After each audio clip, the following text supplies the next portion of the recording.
Ayun, magandang tanghali sa inyo lahat. Welcome back to my YouTube channel. At andito kami sa Quezon para i-update ko kayo, ipakita ko sa inyo yung ginagawang tulay dito, yung tagusan ng Hondago at Quezon. Maliit lang yung ano dito, pinakang Port of Quezon. Pero malapit na yung ano, yung ginagawang tulay dito. Pakikita ko sa inyo. Alright. Quezon. Yun oh.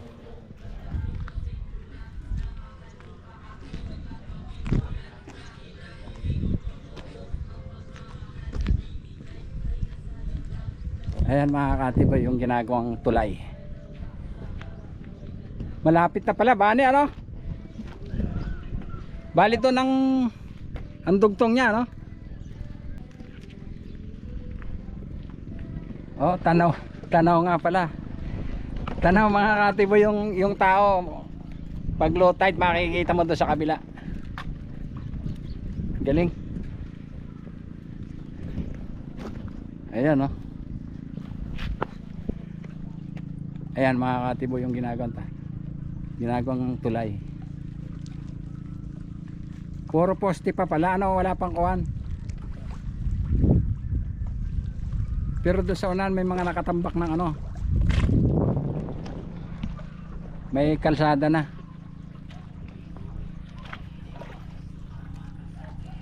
Lampas na kalahati pala. Kaya mga katiboy, lampas na kalahati oh. Babaw lang pala dito, ano. Kaya doon sila bumato dito. Yung doon medyo malalim.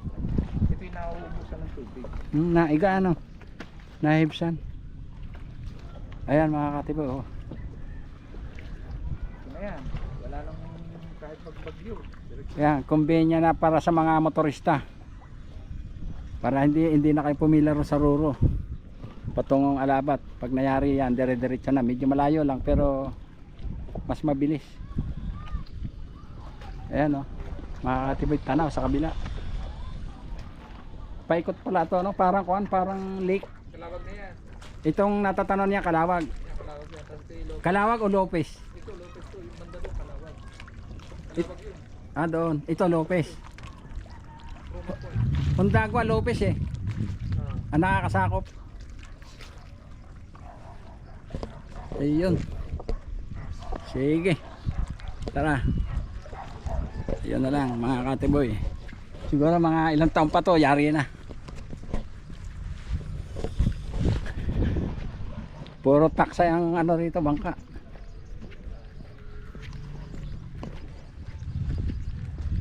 Alright. At may pupuntahan pa kami. Ayan, pamangkin ko, kasama ko. Siyempre, hindi pa tayo sanay dito, kaya siya ang driver.